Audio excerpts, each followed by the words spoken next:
kwa kutokujua atahukumu wa Kristo kwa sababu wana toba hawatubu. Sasa hivi vitu havijui. Mtazamaji wa channel yetu, tunakaa hapa na Mwalimu Medad Kabashasha kwa ajili ya kujadili moja ya kipindi ambacho nafikiri kitatusaidia sana tuweze kuielewa dini yetu kuhusiana na Malkia wa Kusini ambaye anakuja kuhukumu wa Kristo kwa kutumia Qur'ani. Tulifanya mdahalo hapa ukiwepo wewe, akiwepo Mwalimu Kesede. Baadaye tukafanya kipindi na Mwalimu Kesede kwa ajili ya kuhakiki kuhusiana na huyu Malkia wa Kusini, kwa sababu alisema Wakristo wameshindwa kujibu vizuri kuhusiana na huyu Malkia wa Kusini. Wakati mnasema Qur'ani imeharibika, huyu Malkia wa Kusini anakuja kuhukumu kwa kutumia nini? Mimi nikasema mwalimu, tukirudia hiki kipindi tufanye na wewe. Hasa lengo la kutaka kujua kuhusiana na nyinyi walimu wa Kikristo, walimu wetu mnaotufundisha Ukristo. Hamjatuambia kwamba kumbe tunakuja kuhukumiwa na Qur'ani, na Wakristo wengi tu ambao ni waumini wa kawaida hawaijui Qur'ani na wanakuja kuhukumiwa nayo. Labda tuanzie hapo kwanza. Kwa nini labda hamtufundishi juu ya haya ambayo nafikiri yatatusaidia sana siku ya mwisho? Kwa sababu najua lengo lenu nikitaka tuje tuokoke, tusipate ule moto wa jehanamu, tuwe na maisha ya milele. Lakini hapo tena hamtufundishi ule ukweli ambao unatakiwa. Mwalimu, karibu. Wasalimie watazamaji wetu, tuingie kwenye mada. Asante sana mwanasimulizi, na kushukuru kwa kipindi hiki siku ya leo. Lakini pia nimshukuru Mwenyezi Mungu aliyenijalia neema ya kuweza kuwepo siku ya leo. Amen. Kwa ajili ya mada nzuri kwamba Wakristo watahukumiwa na Malkia wa Sheba. Ndio. Unajua msasimulizi, tunaposoma kwenye Biblia kwenye Yakobo inasema tusiwe walimu wengi kwa sababu tuna hukumu iliyo kubwa. Tusiwe walimu wengi. Kwa maana yake nini? Utakuja kufundisha vitu ambavyo hujui maana yake, unapoteza watu. Utakuja kueleza vitu ambavyo hujui maana yake, kwa ufahamu wako nao kuwa nao au kwa ujinga wako unajiona uko sahihi, kumbe unapoteza watu. Hata kwenye Qur'ani kuna aya ambayo inasema, hata kwenye sura 17 sura ya Bani Israeli, sikumbuki ni aya gani, lakini iko upo inasema usipite ukifundisha ukiyanena mambo usiokuwa na ujuzi ama na elimu nayo. Haka siku ya mwisho mikono na kichwa na mdomo vitaulizwa. Kwa mambo ambayo una elimu na ujuzi nayo usiyafundishe kwa watu. Utawapoteza na wewe siku ya mwisho utakuja kuulizwa. Na kuna mahali pia katika Injili ya Yesu iliyoandikwa na Mathayo, Yesu alisema kila neno utakalolitoa lisiokuwa na maana, hakika siku ya mwisho utatoa hesabu yake. Kwa napenda kuwa mwalimu na kufundisha vitu ambavyo vijui vizuri ni hatari, na ndio maana mimi huwa niko makini sana. Huwa siko tayari kufundisha kitu ambacho sijakichunguza na kukijua ukweli wake ukoje. Iwe kinahusu Ukristo ama Uislamu, ni lazima nijiridhishe kwa ushahidi usiokanushika ndiposa nifundishe. Kwa hiyo kwenye hii mada aliyokuwa anaongelea Bwana Kesede kwamba Wakristo watahukumiwa na Malkia wa Sheba, wanasimulizi habari sio kweli. Si kweli. Unajua shida ya Waislamu wote duniani, na Kesede ni sehemu yao, ni wakuonea huruma. Yani ni watu wanaotapatapa maskini ya Mungu, kuona kama wataubeba Uislamu na kuushusha Ukristo, kitu ambacho wamefeli, wakisahau maneno ya Yesu aliyoongea kwenye Mathayo 16:18 aliposema nitalijenga kanisa langu na wala milango ya kuzimu haitalishinda. Kwa hiyo unapoona wanatapatapa Malkia wa Sheba atahukumu kwa Qur'ani, atahukumu wa Kristo, kanisani sijui kuna shetani, sijui kanisani kuna Roho Mtakatifu, si wa Kristo sijui ni sawa na Babeli, unamwonea huruma tu, unasema Mungu amsamehe, alifanyala alijui, anatapatapa tu maskini ya Mungu kuona kama atapaka wa Kristo matope na akajaribu kunusuru Uislamu angalau usimame. Yani Uislamu ni kama yatima hivi au kiweta ana miguu. Sasa wanajaribu kuwekea miguu na kujaribu kusimamisha kwa kujaribu kuchafua Ukristo, kitu ambacho ameshindwa. Sawa. Kwa hiyo hii mada ni muendelezo wa upotoshaji kuhusu Malkia wa Sheba kwamba atahukumu wa Kristo. Sawa. Sasa kama ulivyosema, lakini mwalimu, nitaka tuanzie hapo. Wakati tunasema mada ni uongo, Mwalimu Kesede labda amepotosha kwamba Malkia wa Sheba hata hukumu, Malkia wa Kusini hata wahukumu wa Kristo. Tunaona hapa kwenye Mathayo 12:42 anasema Malkia wa Kusini atasimama siku ya hukumu pamoja na watu wa kizazi hiki, naye atawahukumu kuwa wamekosa, kwa sababu yeye alikuja kutoka pande za mwisho za dunia ili asikie hekima ya Suleimani, na hapa yupo aliye mkuu kuliko Suleimani. Hapo sasa tunasema hata sio kweli, lakini hapo Biblia inatuambia ni kweli, na nayeongea ni Yesu. Unajua unaposoma andiko bwana simulizi, ni lazima uangalie muktadha wake. Uangalie muktadha wake. Huyu aliyeongea ni Yesu. Swali la kwanza, alikuwa anaongea na nani? Swali la pili, Kwa nini aliongea vile? Swali la tatu, alimaanisha nini kuongea vile? Lazima angalia muktadha. Haya mazungumzo yameanzaje mpaka akaongea hivi? Ndio maana muktadha. Na alishaishaje mazungumzo? Sasa Yesu hajaanzia, hebu anzia kwa mfano hapo 41 hapo. 41 anasema, watu wa Ninawi watasimama siku ya hukumu pamoja na watu wa kizazi hiki. Nao wa Ninawi watawahukumu kuwa wamekosa, kwa sababu wao walitubu kwa mahubiri ya Yona, na hapa yupo aliye mkuu kuliko Yona. Sasa kama nikisaidia nasema alikuwa Sheba atawahukumu kwa kuwa ni Muislamu. Mbona atuambie Ninawi nayo itatuhukumu? Maana hapo Yesu katoa Ninawi itawahukumu. Watu wa Ninawi watawahukumu. Angetuambia na nao watatuhukumu pia na wao kwa kutumia sheria gani? Tukienda kwa akili zake. Amesema alikuwa Sheba atawahukumu pia. Na angetuambia Malkia wa Sheba kwa nini Yesu anasema vile? Sasa ukianzia kwenye muktadha pale juu, mstari wa kwanza, utaweza kuona, hebu anza mstari wa kwanza kwa faida ya mtazamaji hilo andiko, alafu tutakwenda kumwangalia Malkia wa Sheba huyu. Sawa. Tuone muktadha wa mazingira, kulikuwa na hali gani na kile kilikuwa kinaendelea na Yesu akaongea vile. Wakati ule, mstari wa kwanza Mathayo 12. Wakati ule Yesu alipita katika mashamba siku ya Sabato. Wanafunzi wake wakaona njaa, wakaanza kuvunja masuke wakala. Na Mafarisayo walipoona walimwambia, tazama, wanafunzi wako wanafanya jambo ambalo si halali kulifanya siku ya Sabato. Ndio wanamlaumu Yesu hapo, watu wa dini hapo. Mafarisayo walikuwa ni wapinzani wa Yesu wao. Kwamba anakwenda kinyume na Sabato, Sabato hairuhusu kufanya kazi, au inafanyeje? Yesu akawaambiaje? Akawaambia, hamkusoma alivyotenda Daudi alipokuwa na njaa yeye na mwezie? Jinsi alivyoingia katika nyumba ya Mungu akaila ile mikate iliyo ya uonyesho, ambayo si halali kwake kuila wala kwa wale weziwe, ila kwa makuhani peke yao. Yesu anajaribu kuambia wanafunzi lengo la kufanya vile lilikuwa ni nini? Kwanza na walikuwa na njaa. Je, kwenye Sabato unapoamua kutenda tendo jema kama la kula chakula, je, ni dhambi? Anajaribu kuwafanulia na kueleza kuhusu lengo la Sabato. Maana wale Wayahudi walikuwa wamejaza vitu vingi, Mafarisayo walikuwa wameongeza vikorokoro vingi kwenye sheria ya Sabato kiasi kwamba ikaonekana kuwa mzigo kwa watu. Yesu anaanza kuwalaumu wale Mafarisayo. Tuendelea. Sawa. Mstari wa 4 anasema, mstari wa 5 anasema, wala hamkusoma katika Torati kwamba siku ya Sabato makuhani hekaluni huinajisi Sabato pasipo kupata hatia? Tuendelee. Lakini nawaambieni kwamba hapa yupo aliye mkuu kuliko hekalu. Yesu anaanza hapo. Huo ndio mzizi unaoanzia sasa wa kwenda mpaka kwa nani? Kwa Malkia wa Sheba mpaka kwa Ninawi. Anaambia nyinyi hekalu lile ambalo makuhani ulinajisi. Yaani ufanya vitu ambavyo haviruhusiwi na Sabato. Lakini kwa sababu ya ulazima wake vile vitu vinafanyika kama kutairi mtu. Kumweka wakfu tarehe siku ya 8 kiamkia siku hiyo lazima aje kuwekwa watu wafanywe sherehe. Akasema sasa sikilizeni, hapa yuko mkuu kuliko hekalu hilo ambao mnaona kama linanajisiwa. Yaani Yesu ni mkuu kuliko hekalu. Tuendelee. Sawa. Mstari wa 7 anasema, mstari wa 6 anasema, lakini nawaambia kwamba hapa yupo aliye mkuu kuliko hekalu. Lakini kama mngalijua maana ya maneno haya, nataka rehema wala si sadaka, msingaliwaraumu wasio na hatia. Yesu anambia mngejua tu mnachokilaumu mkijui. Mngejua sitaki sadaka nataka rehema, yaani kwa maana yake mimi siangalii utoaji wenu wa sadaka hizo nyingi, siangalii utoaji wa matoleo makubwa, macho yani yule moyo wa ndani wa rehema kuachilia mambo. Hicho ndio kihitaji kwenu, mngejua msingelaumu watu wasiokuwa na hatia. Hawana hatia yote maskini ya Mungu. Nyinyi mnakurupuka tu. Hapa yuko aliye mkuu kuliko nini? Hekalu. Yaani Yesu ni mkuu kuliko hekalu.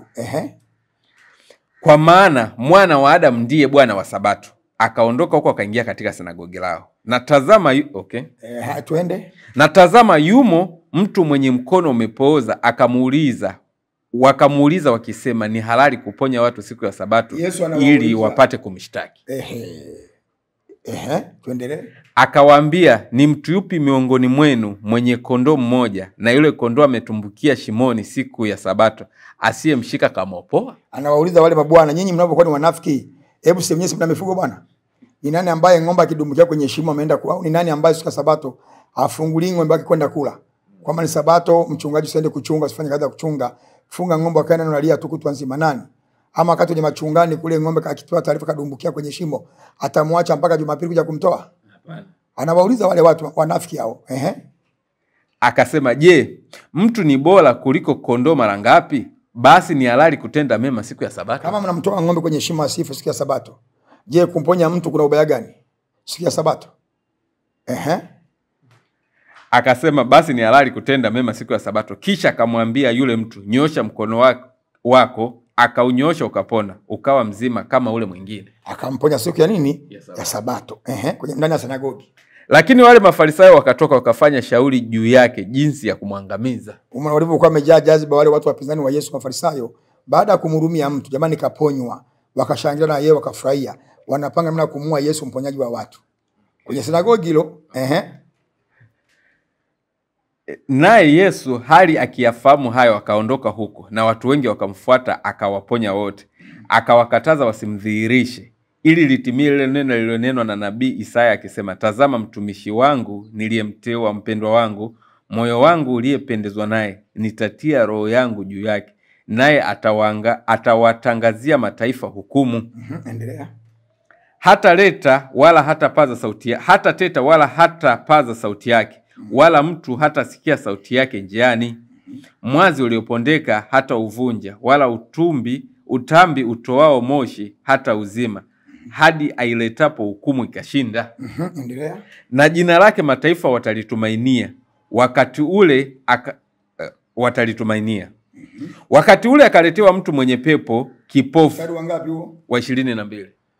Tumeanzia 42 hapo. Twende sasa 42. Tuko kwenye, nimekwambia tuanze hiyo Qur'ani Mathayo sura ya 12 mstari wa kwanza. Tumeanzia hapo. Ndio, tumeanzia mstari wa kwanza, sasa tuko 22. Nenda twende mpaka twende angalau mpaka mstari wa 30 angalau kwa muda hapo. Okay.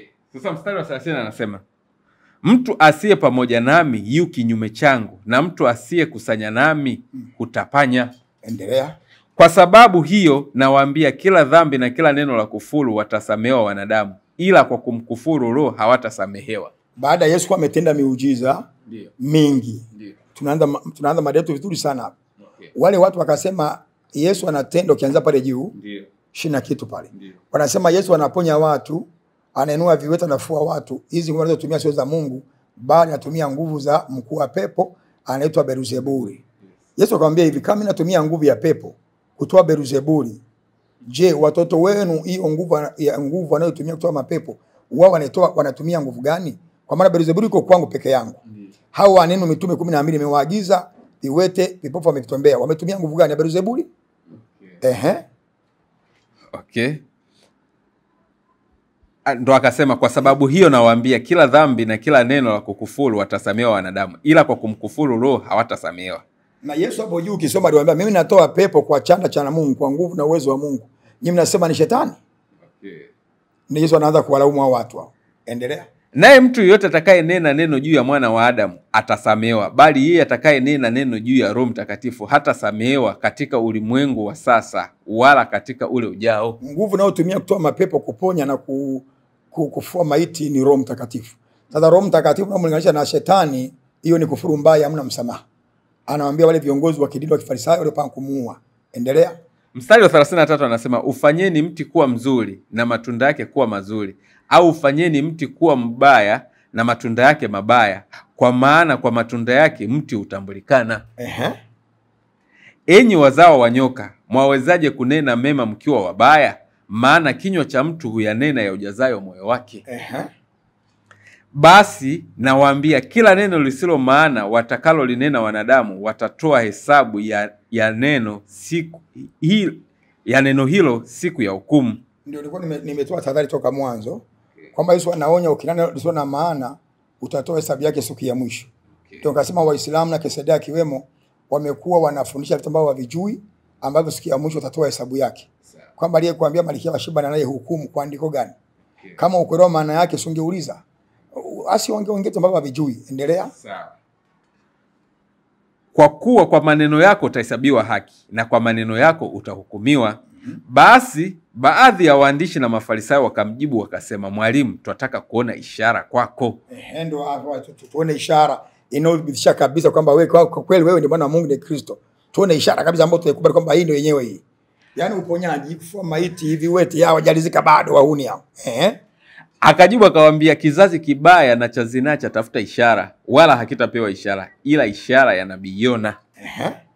Kwani kama vile Yona alivyokuwa siku 3 mchana na usiku katika tumbo la nyangumi, hivyo ndivyo mwana wa Adamu atakavyokuwa siku 3 mchana na usiku katika moyo wa nchi. Watu wa Ninawi watasimama siku ya hukumu pamoja na watu wa kizazi hiki, nao wa Ninawi watawahukumu kuwa wamekosa, kwa sababu wao walitubu kwa mahubiri ya Yona, na hapa yupo aliye mkuu kuliko Yona. Umeona kitu hicho? Hao Yona alipokwenda, Mwenyezi Mungu alikuwa mpango kuangamiza watu wa Ninawi, akamwagiza nabii Yona akaenda akahubiri, wale watu wakafanya toba. Sasa Yesu anawaambia huyu alikuwa ni Yona tu, mtu wa kawaida kabisa. Akaenda kuhubiri, wakamsikiliza na wakafanya toba. Lakini hapa mimi ni zaidi ya Yona. Mimi zaidi ya Yona. Manake nini? Yesu ni mwana wa Mungu. Yesu alidhihirisha. Yona kutenda muujiza hata mmoja. Yesu kafua wafu, kaponya viwete, kaondoa mapepo. Maandiko yanasema magonjwa na udhaifu wa kila namna aliuponya mbele ya macho yao. Lakini bado ni wagumu, hawataka kumwamini kama Yesu. Wasema bwana, hebu fanya ishara nyingine kubwa kidogo tuone. Ona. Yaani uhuni wa kiwango cha juu. Yesu anaambia kizazi, watu Ninawi watawahukumu ninyi. Kwa nini? Wataambia sikia hukumu, jamani sisi Yona tu tulitubu, tungemwona Yesu na tungeramba kabisa mavumbi. Sasa nyinyi mligoma vipi?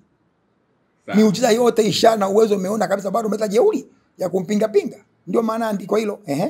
Anakuja anaendelea 42. Malkia wa kusini atasimama siku ya hukumu pamoja na watu wa kizazi hiki, naye atawahukumu kwa kuwa wamekosa, kwa sababu yeye alikuja kutoka pande za mwisho za dunia ili asikie hekima ya Suleimani, na hapa yupo aliye mkuu kuliko Suleimani. Unaona maneno hayo? Anaambia jamani, akatoa mfano, mimi na Malkia wa Sheba alitoka mbali kule Sheba, karibia kilomita 2000 kuja Yerusalemu. Aliposikia hekima za Suleimani alizokuwa nayo na uwezo Mungu aliyomjalia, akaja kushangaa kuja kumsikiliza, akalipa gharama kubwa sana. Lakini hapa yuko, mimi ni mkuu kuliko nani? Suleimani. Nimetenda miujiza na maajabu, nyinyi mko hapa bado mmekomaa tu. Mwalimu tena mmoja mwingine ishara kubwa kidogo. Yaani bado mnafanya uhuni tu. Atawahukumu kwa sababu jamani, nyinyi jamani mlizidi. Mimi nilisikia tu Suleimani mwanadamu wa kawaida. Hekima tu aliyokuwa nayo kutatua mambo na kufumbua mafumbo. Nikaja kumsikiliza. Nyinyi huyu alikuwa zaidi ya Suleimani. Miujiza, ishara, maajabu na udhihirisho kwamba Yesu si wa kawaida. Bado umekuwa ni wabishi kumwamini. Bado unamchallenge tende ishara nyingine zaidi. Bado anaponya viwete, anafua wafu, anaponya magonjwa, anaondoa mapepo kwa nguvu na uwezo wa Roho Mtakatifu. Mnasema eti anatumia pepo. Hivi nyinyi mnataka kitu gani hasa ili muamini? Mnataka nini?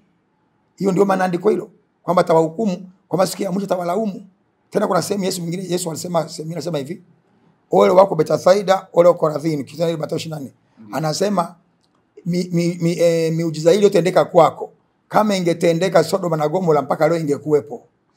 Na asema Sodoma, siku ya Sodoma na Gomora watasimama na kuwahukumu kizazi hiki, kwa sababu wao wangeona hii miujiza ile miji ingekuwepo.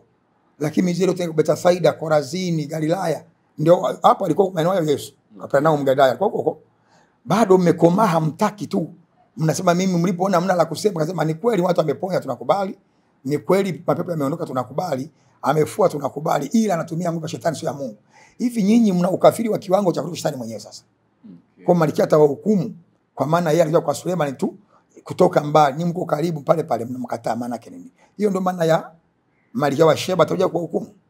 Lakini walimu wa Kiislamu na Kisadaki kiwepo, kwa sababu ya uchache wa elimu na ufahamu mdogo, lakini wakati mwingine wanafanya makusudi kwa lengo la kudogosha Ukristo ili wauinue Uislamu. Maana Uislamu ni yatima na tia huruma. Wajaribu kubomoa, ukandamiza, kupotosha ili angalau Uislamu upate soko hivi. Na wale waliobakia Mungu mmoja kuchomoka kwenye Uislamu, ili kuchomoka waendelee kubaki kwenye Uislamu ule.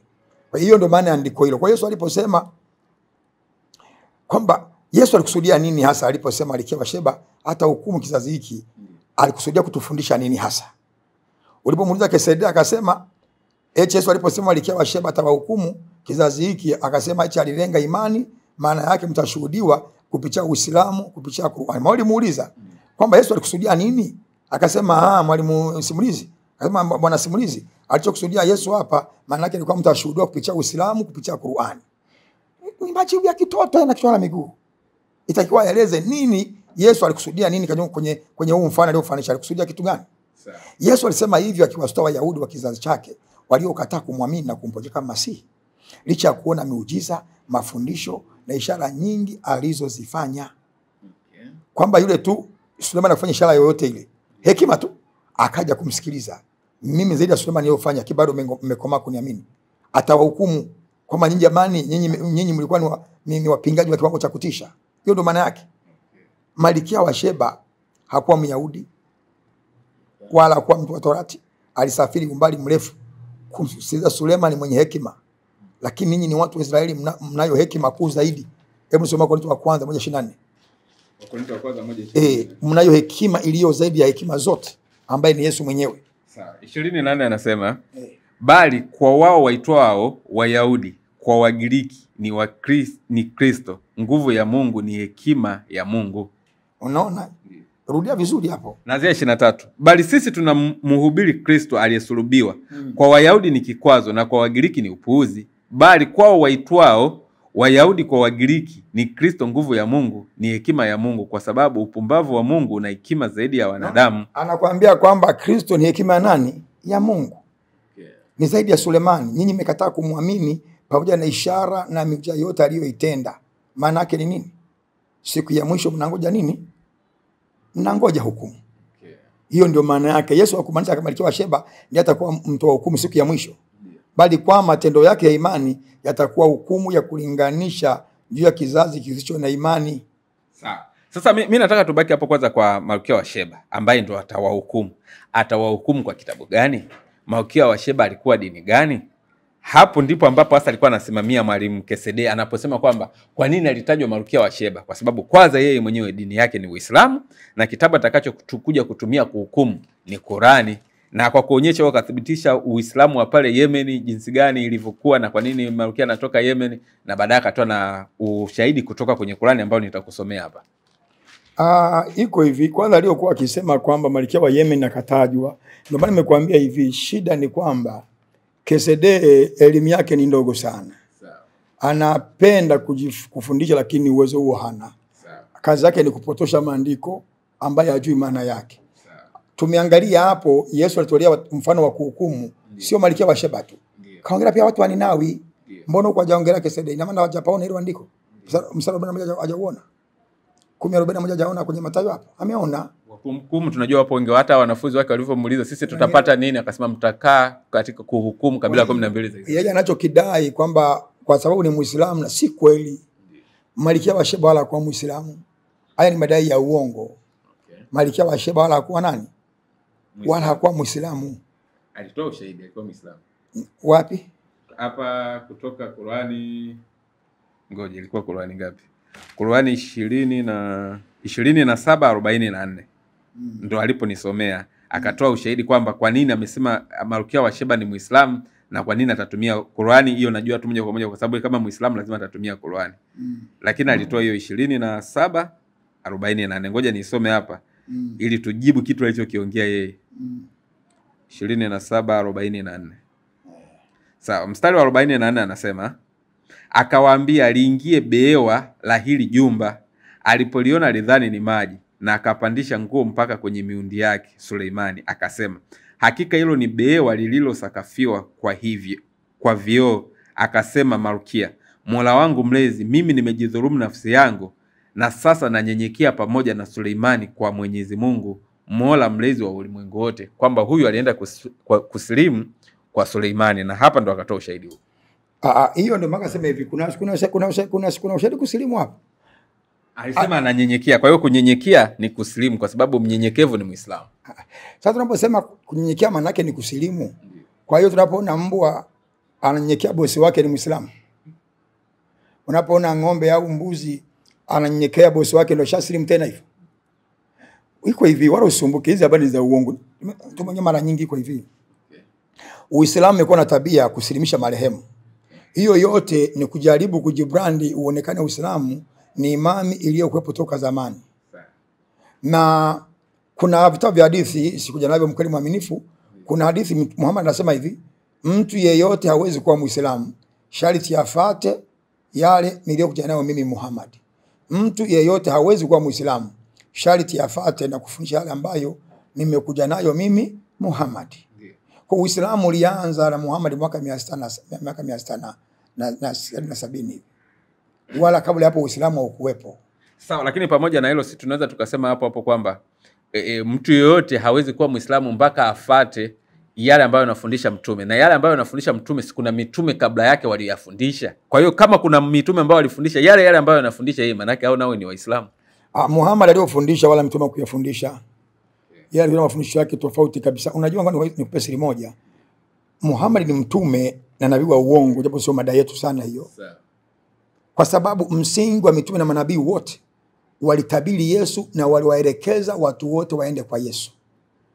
Mitume na manabii kina Musa, kina Daudi, kina Isaya, Ezekiel, kina Daniel, yani manabii wote walitabiri habari ya ujio wa Yesu na waliwaelekeza watu wote kwa Yesu, kwamba yeye atakayekuja ndiye mambo yote, kwamba atateswa, atauawa, atasulubiwa, atazikwa, atafuka, atamwaga damu yake msalabani. Kupitia yeye dunia nzima watapata msamaha na ondoleo la dhambi kupitia kwa nani? Kwa Yesu. Alipokuja Muhammad kapinga kwamba manake manabii wote ni waongo hawa. Yesu hakufa, hakusulubiwa, sio mwana Mungu, wala yeye damu yake jamaa kwa ajili ya watu wote, uongo. Unaona kitu hicho? Na huo niliwahi kuambia sababu simulizi kwenye mada fulani hapa. Huo ndio msingi na ndio mzizi wa imani na msamaha wa dhambi huko hapo. Muhammad akaubomoa kabisa kwa kutimua na shetani. Akaubomoa kabisa. Maana viko hadithi ambazo Muhammad mwenyewe anasema tangu alipozaliwa alikuwa na shetani wake. Alipomuuliza mke wake Khadija akasema alipomuuliza mke wake Aisha akasema shetani wangu Mwenyezi Mungu amemjalia amesilimu. Ndio maana kidogo amepunguza makali. Kwa hiyo yeye mwenyewe anakubali kwamba alikuwa na shetani toka alipozaliwa Muhammad. Kwa hiyo pointi kubwa ilikuwa ni hiyo.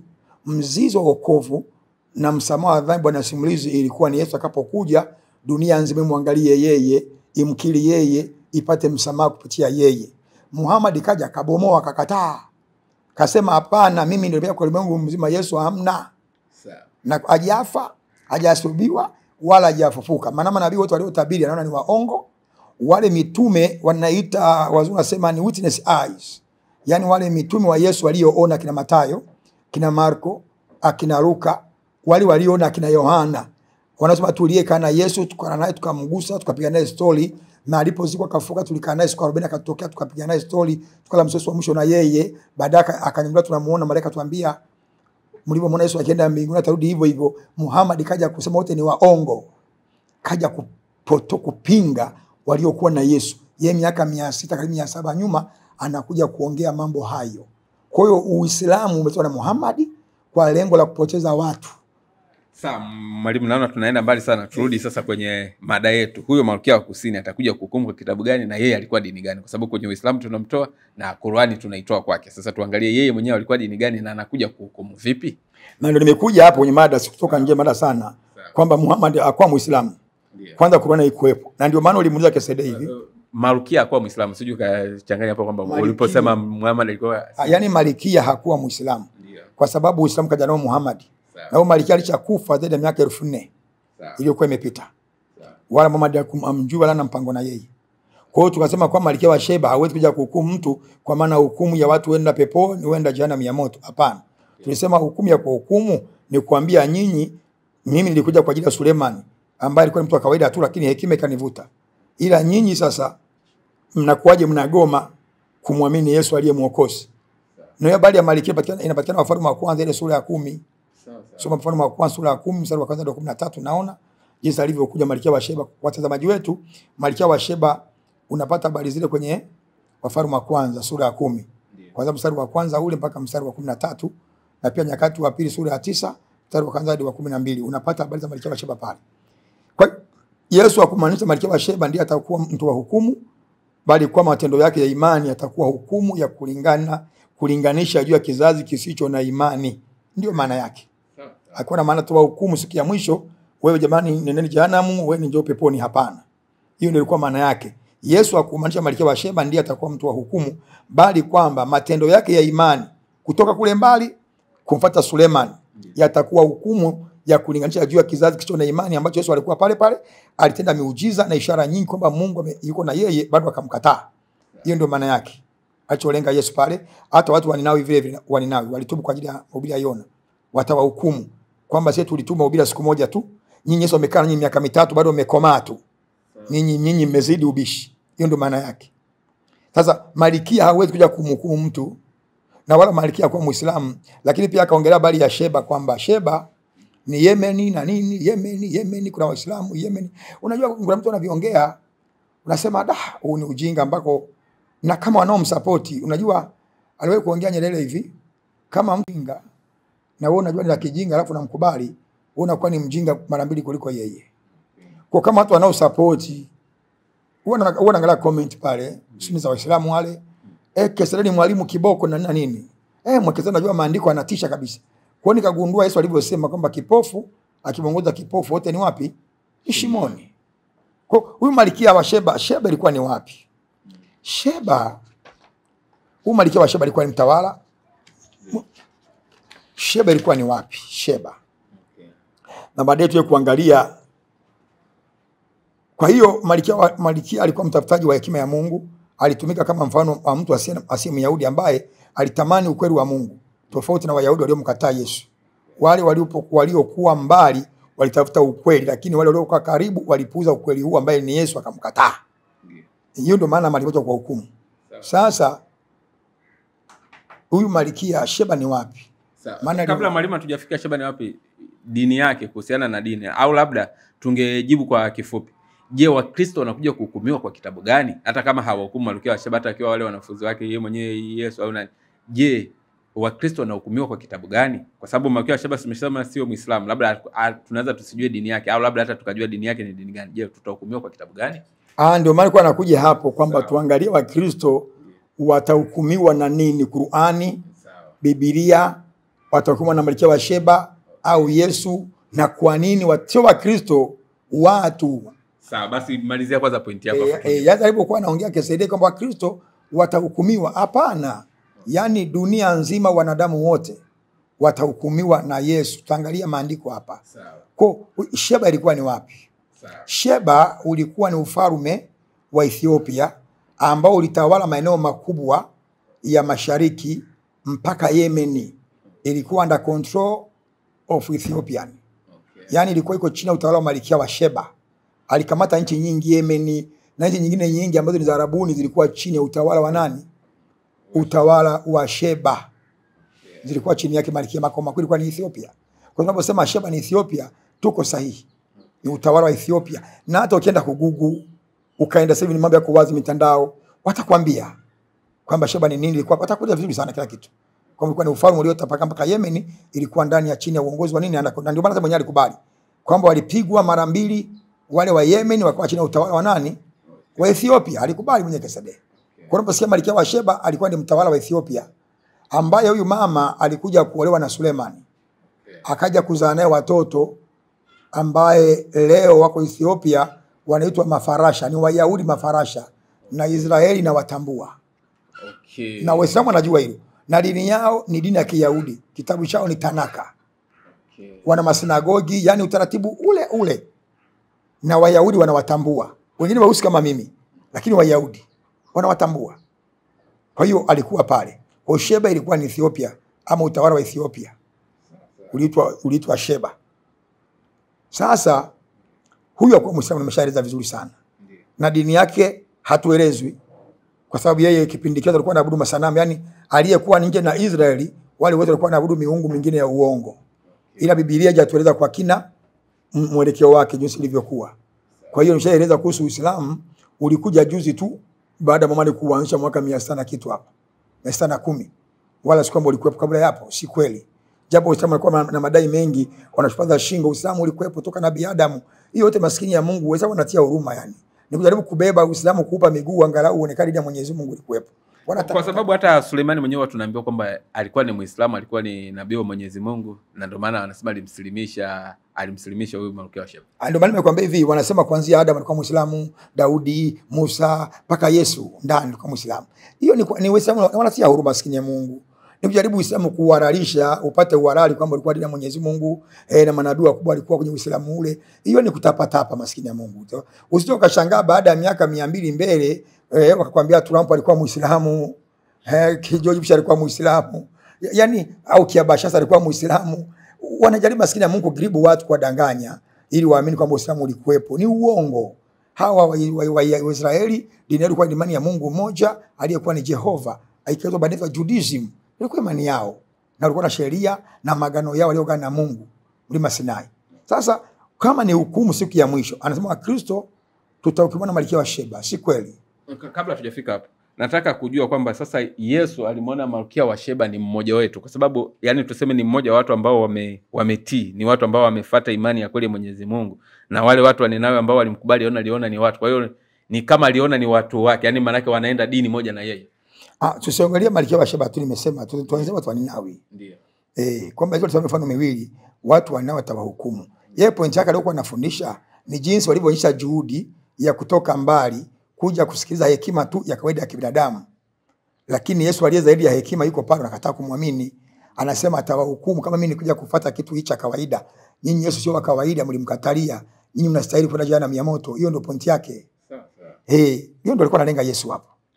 Lakini kwa kutokujua atawahukumu wa Kristo, sasa hawana toba, hawatubu. Sasa hivi vitu havijui. Sasa kama ni habari ya kuhukumiwa wa Kristo, majibu yetu Wakristo watahukumiwa na kwa mujibu wa Qur'ani, Biblia au Malkia wa